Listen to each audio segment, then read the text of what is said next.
Waiting you they wait for. You no need to stress at all, at all. Say if I don't take fast. Make we dolly they go, even small picking. Mommy, daddy, that I like for you. When you look to Komaro, Sisi Eko, I beg no they slow. Tani Bank, better life promo. You done day, for you. Waiting you they wait. The Zenith Better Life promo season 2 is here, and it's bigger and better. 20 lucky customers will win 150,000 naira each every 2 weeks between now and January 31st, 2023. To participate, simply open a Zenith Bank account and maintain a minimum balance of 5,000 naira. Request, pick up and activate a Zenith Bank debit card, virtual or physical. Download and register on the Zenith mobile app or sign up for the star 966 hash easy banking service, and you could qualify to win. For more information, visit www.zenithbank.com/betterlife. Experience the better life with Zenith Bank. Zenith Bank, in your best interest.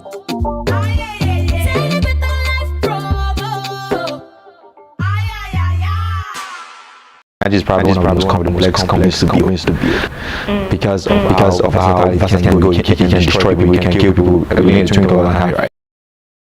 So you have to be very, very careful. And the solution we're building actually plays in that space where if you're not very careful, it can destroy lives. It can also save millions of lives if energy is available in Africa. So we started off 2019. There was a lot of struggles. 2020 there was a lot of struggles as well.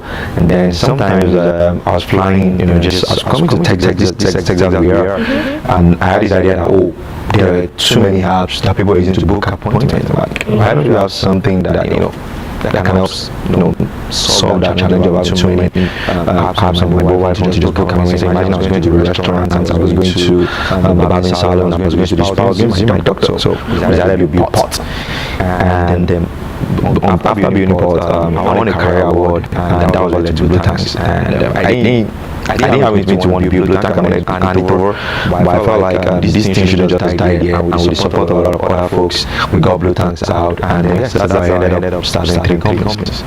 So you got what was the motivation behind this? Was it because you feel that one?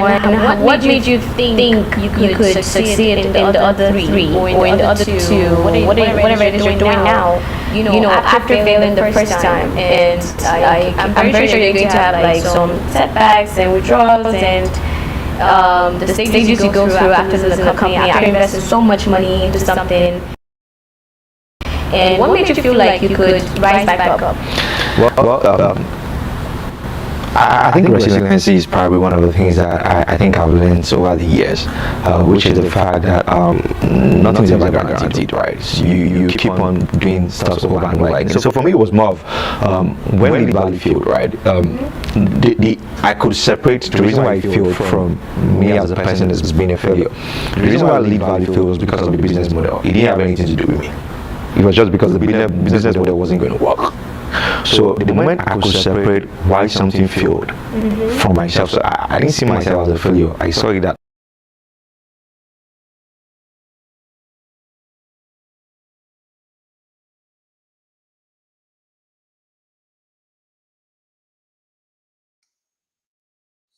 so we are back. We're having a bit of technical issues, and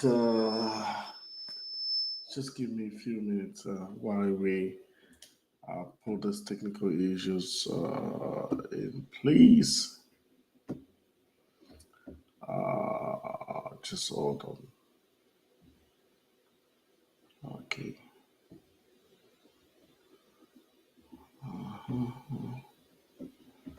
Local video.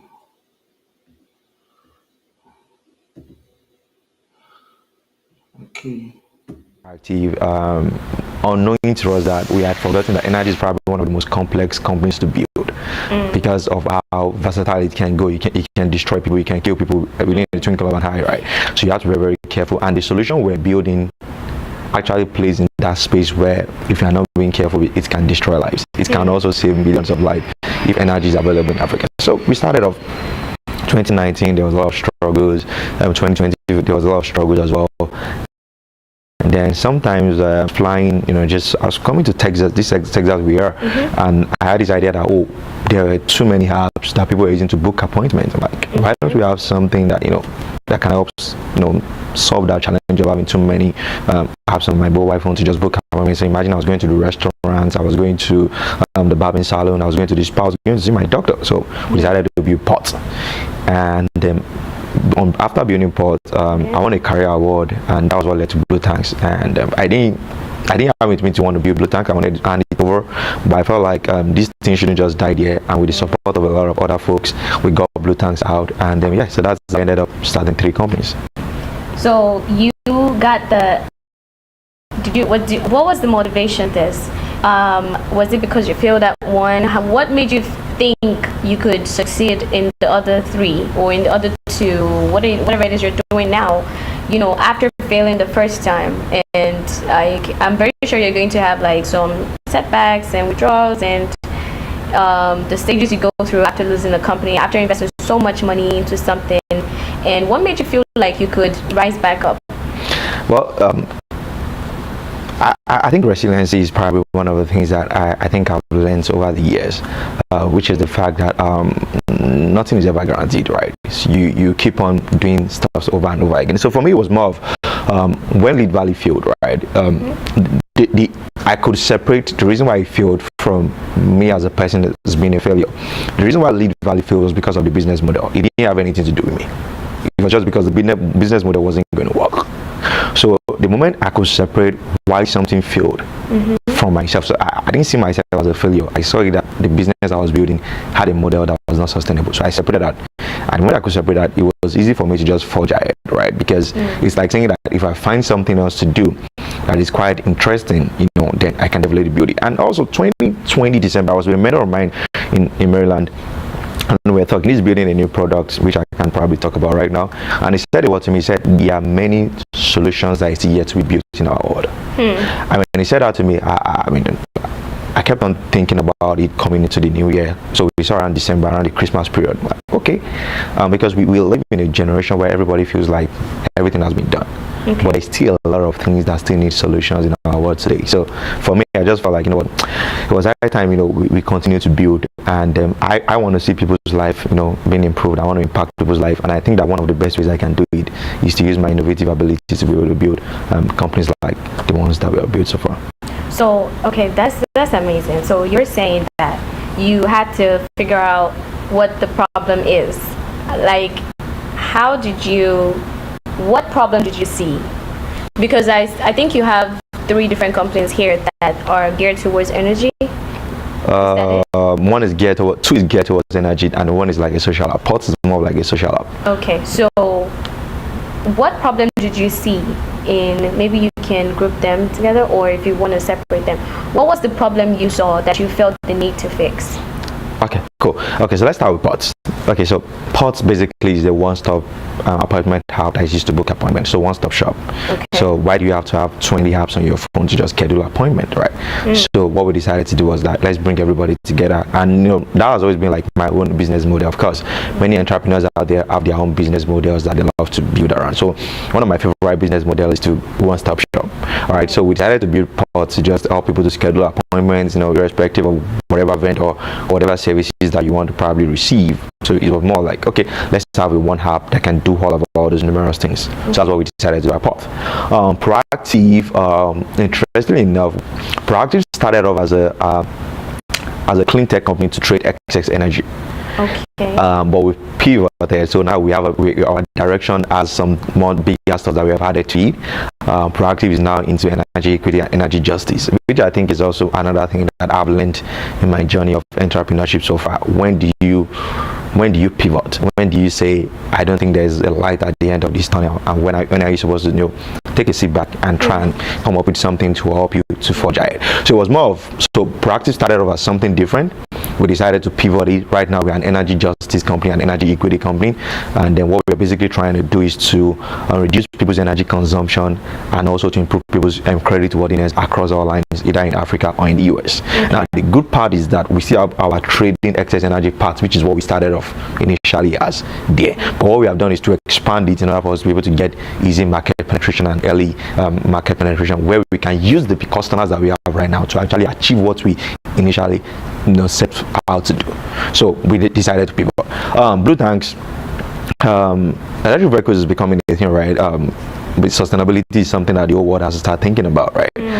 We look at the weather right now. I mean, I've been in Texas for a while right now. It's crazy, it's hot, right? A lot of things are happening, across all those lines. So, and Teslas and a couple of other guys, Rivians, all these guys are Nissans, they are reducing Ford, everybody's reducing nice cars. Right. And what happens is the fact that when a market is being created, oftentimes what happens is the fact that there's always a need for people that are going to create the services for those markets to be able to thrive. So if people are manufacturing electric vehicles, there's a lot of services that is going to come along it in order for people to be able to enjoy the benefits of driving an electric vehicle. And one of the services that we decided to create was Blow Tanks, which is like a map for actually locating charging stations. And there are a lot of other terminologies of what we do at Blow Tank, like vehicle to grid, a lot of interesting stuff which probably there's no need to talk a lot about that. Right. But yeah, so but that's just, it's just more of realizing the fact that a market is created as a market opportunity, and we can bring in solutions to help serve the markets better. So yeah, that's awesome. That's good. That's good to know that. I mean, I know you probably don't want to say your age here, but he definitely looks like a very, very, very young man. Like, I mean, for you to be able to do all of this at a very, young age, I'm very sure you didn't just start. You started from a very long time ago, right? And the fact that it's been years now that you've been doing this, it means you were much younger back then, but what gets you up at night? I mean, what gets you up in the morning? What keeps you late at night? What is your motivation? all right. Why are you doing this? Why didn't you wait till you're like 30 something, like in your 40s, or like, I feel like you didn't grow like the rest of us. No party life. Like, what is it? Why are you this industrious? Okay, so let's backtrack a little bit. Some of the companies that we see today, so there's really there's no age that says this is the best time for you to start off something. Okay. So we have the known man that we all know, the KFC guy, started at what age? 70, right? And there are a lot of other people that started at young age. Yeah. Mark probably started when he was probably in his teens or probably early 20s. Mark Zuckerberg, Facebook, right? So there's really not so much of age when it gets into trying to start up stuff. So for me, it's more about so what exactly I consider myself. So even growing up, I didn't used to think in the way every other person thinks. So I had older folks as my friends when I was growing up. So my parents used to complain that, hey, why don't you always roll with people that were your age? So I always interacted with people that were older than 10, 15, 20 years older than I was. And just being around that space, and also the fact that I always want things to always get better for people in terms of I want to improve the lives of people. That is very, very important to me. So every opportunity I have to serve or to lead, the first thing I'm thinking about is the fact that what experience can I give to people? And that experience is what I think has led to my journey of startups. So it's more of, can I give you a better experience while you live in this heart? So I've had the opportunity to lead a couple of organizations back then when I was doing my bachelor's program, and every time one thing I'm always thinking about is the fact that while we experience some annual biannual programs that we do, is more about, can we create another experience for people that people will talk about in another 10, 15, 20 years time?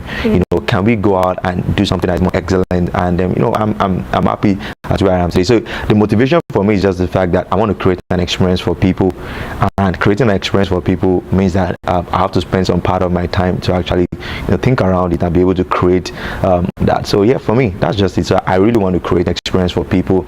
That's my motivation. I want people to be able to say, man, I use this guy's product and I'm happy for it. I've been using it for past 10, 15, 20 years. It has improved my lifestyle. It has improved my business. It has improved improved, my environment. It has improved everything about me. It has improved my credit worthiness. So that's just what motivates me to make sure that while I'm creating value for people can have that experience.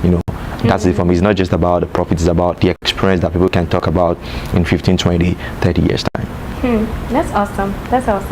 So I know that we're kind of focusing now on the fact that you're young, and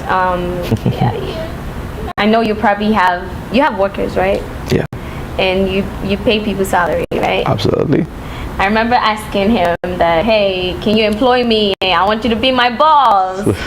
I know that you definitely have people that are older than you on your team. Yeah. How do you manage that? How can you, I don't know, like how do you manage people on your team? How do you make it work with making sure that your company is successful, dealing with being a young man in such space? All right, yeah, thank you for the question. I think one thing I try to create around me is, so I said that growing up, I've always interacted with people that were much older than I am. And so starting a company, of course, you need them, right? Wisdom and education, are two different things, right? No matter how it is, you can't do it all alone. You need people at different levels in life, right? You need people that are probably more experienced than you are, that are much more wiser than you are, and you need people that you're also going to be able to train. I think that's what I define as influence, right? But one thing that everybody wants, people want to work in a place where they feel valued, and where they feel honored, and where their work is seen. So one thing I try to do as much as possible is to make sure that, these guys, that I honor them, that I value their time that they're spending with the company. They also know that their work is seen, so I make sure I create that environment where I don't take all the glories to myself. The work in my company is more of, you lead your team, whatever it is you want to do with your team, all right? When we meet at the management level, we discuss whatever it is we want to discuss. I don't get into my Canada's good part. Now my Africa grows partner, my UK into their spaces. They run the company the way they want to run the company. If there's any challenges, we come in, and everybody that works with me, everybody feels valued, everybody feels honored. It's more of like we operate in a culture that makes sure that everybody doesn't feel like we don't insult one another. We don't have that kind of culture. It's more of mutual respect, and so far so good. I've had amazing people working with me. I'll be honest about that.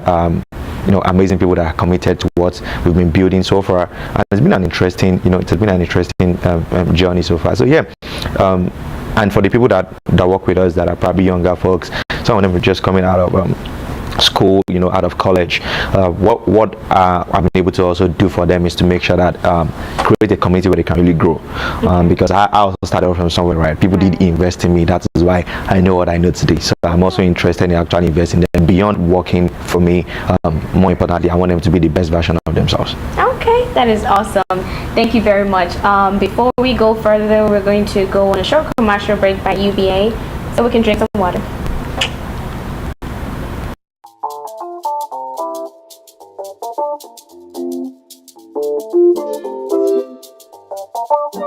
Wait till you dey wait for. You no need to stress at all. Say the bag don dey for us. Make we jolly dey go. Even small pikin, mommy, daddy, better life for you. Oya bruku tutu komaro. Sisi eko abeg no dey slow. Tani bank better life promo. You don dey yafu for you. Wait till you dey wait. The Zenith Better Life promo Season 2 is here, and it's bigger and better. 20 lucky customers will win 150,000 naira each every 2 weeks between now and January 31st, 2023. To participate, simply open a Zenith Bank account and maintain a minimum balance of 5,000 naira. Request, pick up and activate a Zenith Bank debit card, virtual or physical. Download and register on the Zenith mobile app or sign up for the star 966 hash easy banking service, and you could qualify to win. For more information, visit www.zenithbank.com/betterlife. Experience the better life with Zenith Bank. Zenith Bank, in your best interest.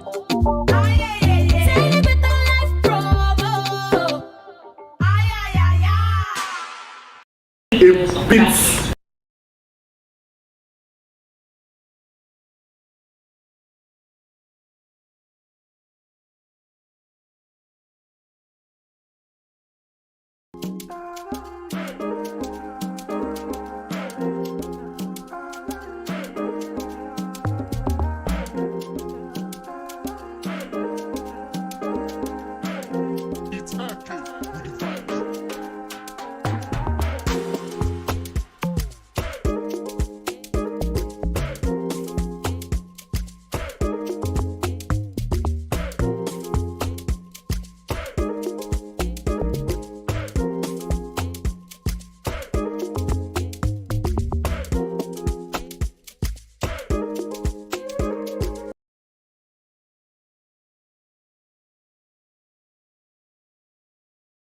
Those other people now, the funny thing about startups, the tech startups, because especially when you're in early stage, you can easily figure out or be able to find that person that is probably underperforming, right? Because it's not a large corporate where some people can hide under one team, one big team where they're not really doing what they're supposed to do.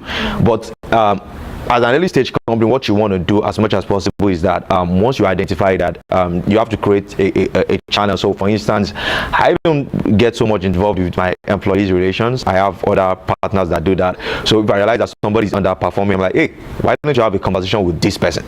So when one of my other partners have a conversation with them, then what happens is that, I probably, get involved, have this conversation with them to ask them that, let's see how we can probably be able to get things better for that person. So what you do first is the fact that you realize that there are some people that want to give you their best. Also create an avenue for training. So let's say you can attract the high level talents. Let's say the people that you can attract are regular folks.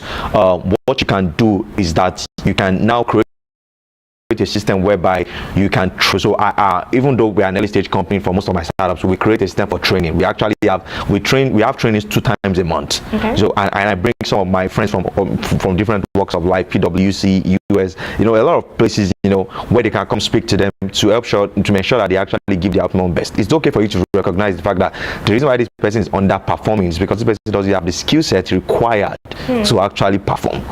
But does the person have the heart to actually want to work? If the person has the heart to want to work, then you can work with that person, right? You can invest in that person, you can invest time, resources, and also knowledge in that person. They might want to go for trainings, you pay for the trainings, as a company, to make sure that they get the best that they want to get. What people want is the fact that while they are giving their best to you, you should also invest in them beyond salary. That's how to get the best from people. So of course, paying them salary is your agreement to them. But if you really want to get the best from people, you have to invest in them beyond salary. So for us, we do trainings. I'm big on training my staffs. And again, you also find out that there are some people also that will not. Again, there are some people also that are probably, they're not just interested in working with you. If you're an early stage startup, you realize that that person is drawing your team back enough and is not getting you the result you want. You might probably want to let them go. That's just it. And it's okay to let them go for now, while you make sure they keep the team that can help you get to your next level. Because getting to your next level is very, very important for you as a startup. Okay, awesome. So I have a question here, right? He said, what are your early challenges as a black man? And how did you overcome them? Also, how did you cope with the American pressure? You want me to take it slowly? It's okay. Let me try and address it the best way in which I can. Like I said, right, we are just starting out. I mean, most black folks are just seeing the fact that solutions don't actually have a relationship with your skin color. A black person can build something that can be used by white people, the same way white people have been building stuffs that we have been using over the years. Right. Okay. So it's okay to recognize the fact that there will be struggle, right? You may not have the access that you want to have on time. You might not have the access to the resources, the network, the human capital that you want on time, right? But there's a level you get to that. Let me give you an example. Calendly, for instance. Okay. Calendly is built by a black man. Yes.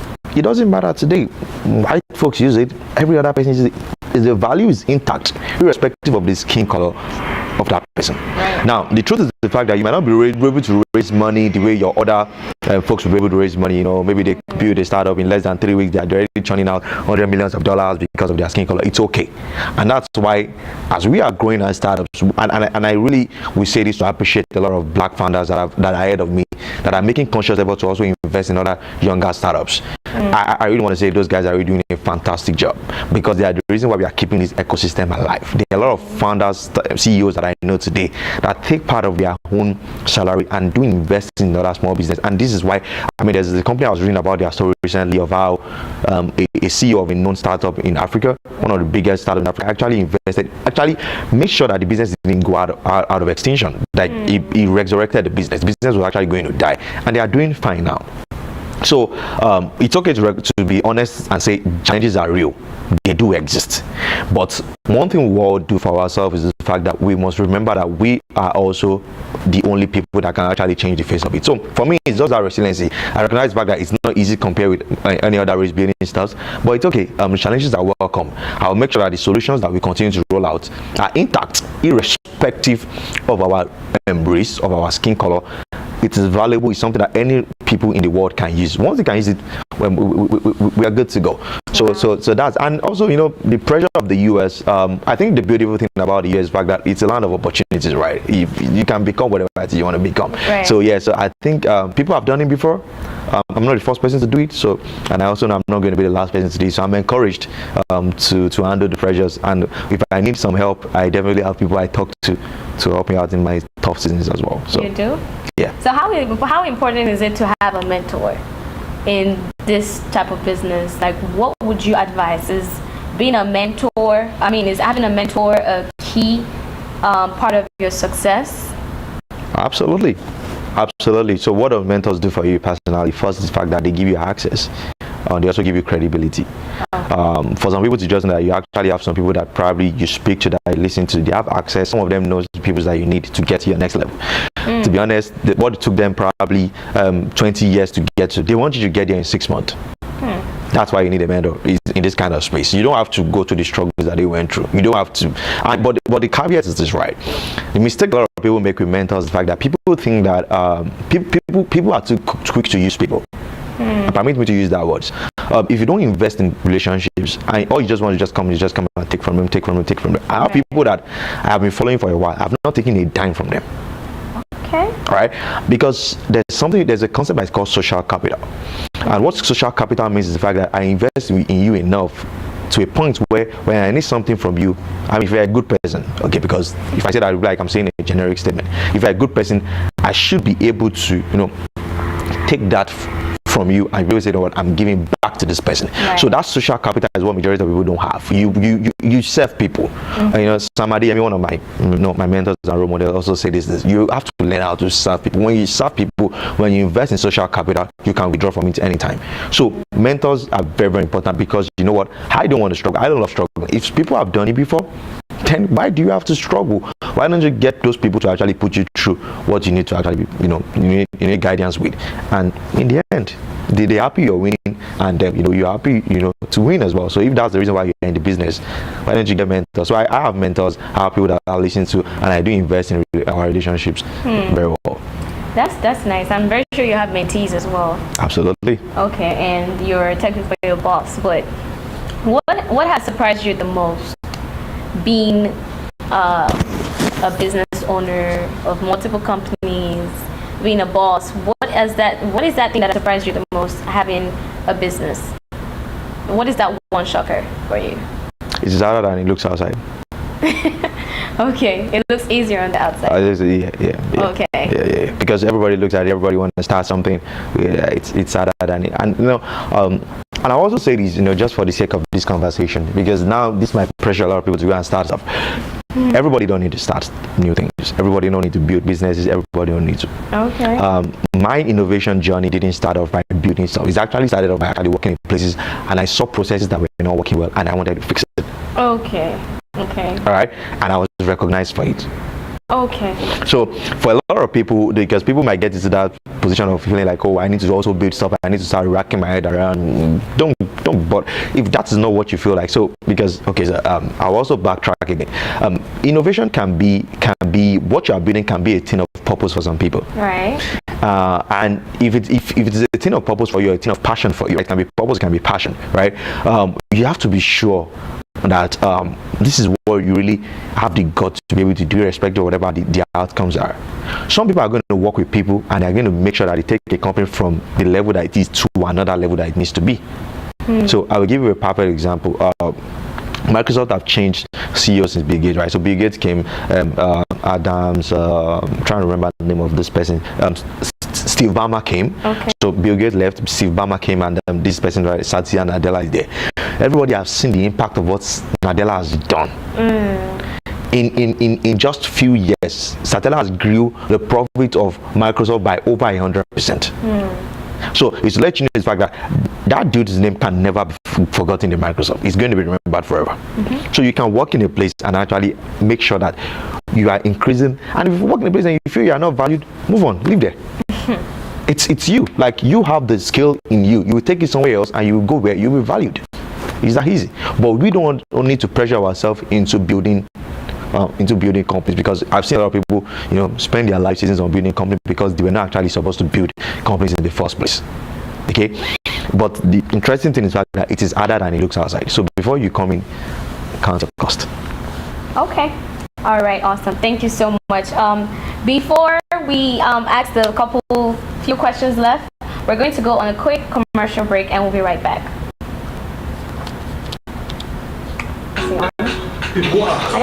I know, right?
It's like, what do you think is best, like, to start building a company? What skills do you need to have to be able to sustain a company, or what resources do you need to have to make sure that the company stays and thrive? I think I'll just say one thing: courage. Okay, courage. Courage to start and courage to know when to quit. To know when to quit. Yep. If it's not working. If it's not working. Okay. And I think that courage is also going to go across a lot of lines. If you want to let people go as well, no matter how vested you are in that relationship, it's still courage. Courage saying, you know what, I think you need to go right now. Courage is to be able to say, I need to bring this person on board. So I think benchline, what you need for startup is courage. Courage. I think that is that courage a lot of people lack.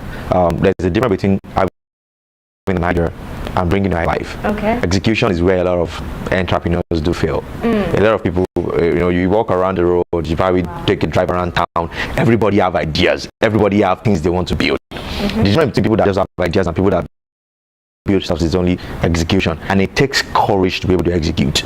That courage to be able to say, now we want to move to the next level. Not say, you know what, this product line is not working anymore. Let's start off another new production line. That is how some companies have been able to stay afloat. They were building a particular production line. Nokia started off from toilet roll. You said who? Nokia. They started off from toilet papers. That's how they started off. Right? Okay. And they felt like, at this point, this is not working anymore. Let's migrate. And they move into telecommunication services.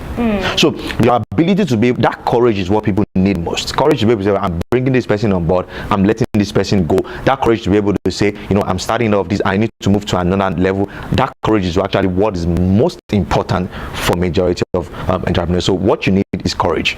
Okay. And that courage is what I would say, if you can sort that out, very important. Maybe I can add some caveat to it, maybe some other stuff. Now that you have courage, the next thing is the fact that you want to have passion for what you're doing. Passion is also very important. So you can don't have passion for the wrong things. Right. Have passion for what exactly you're doing.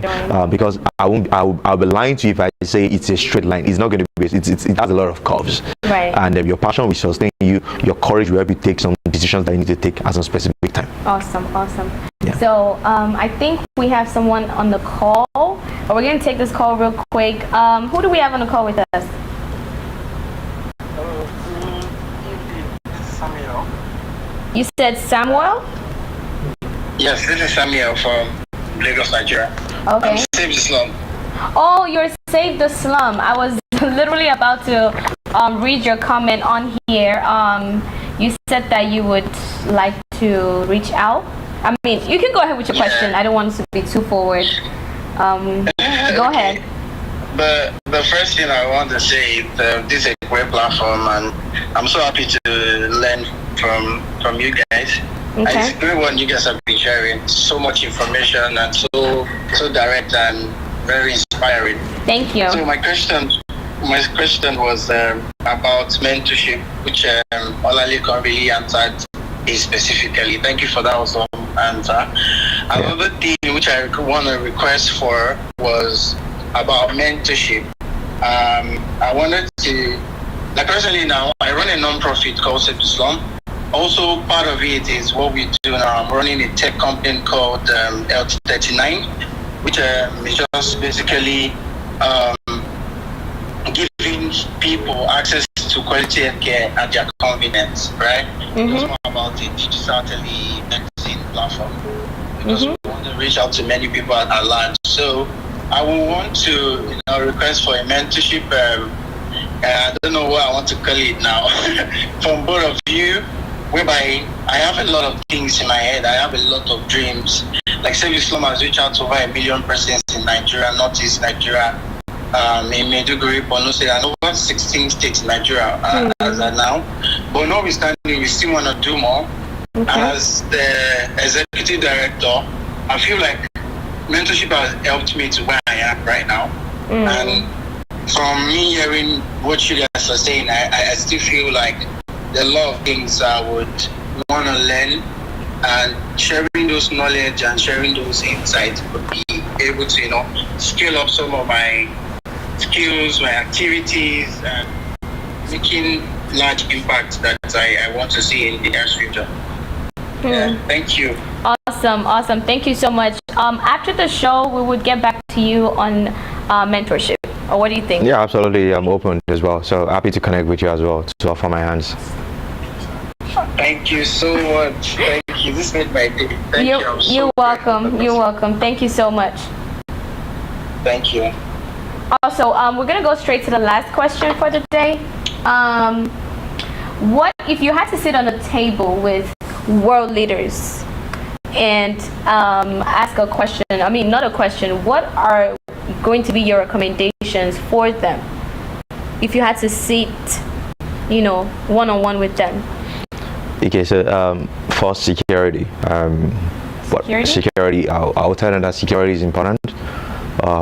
As an energy enthusiast, I also tell them that energy is also very important. And those are the two things that I think that off the top of my head are priority right now. And security means the fact that we need to have more high everywhere. We need to have more high everywhere so that we can take better decisions. Right. And energy in the sense that energy is just a bloodline of every economy. I think the reason why Africa is where it is at today is because of our the state of our electricity industry. It is very, it is terrible. We are in a vicious cycle. So I feel like those are the two things that off the top of my head. Security is very, very important, and also can you provide energy? Can we sit down together? Can we brainstorm on how we can get ourselves out of this place? I feel if we can sort security and energy, I think that we can preserve the next generation. Okay, that's That's a very, very brilliant answer. Thank you very much for coming on the show with us. Also, would like to let everyone know that we are streaming live from Texas. We had to fly all the way down, and big shout out to my daughter Chana. She's upstairs. She came on this show with me, and a big shout out to his friends as well who are babysitting at the moment. So okay, yeah, for sponsorship and partnership, you can always reach us on this number showing on your screen, and you can if you want to support, you can Zelle us on or Cash App with the number showing on the screen below. Thank you very much.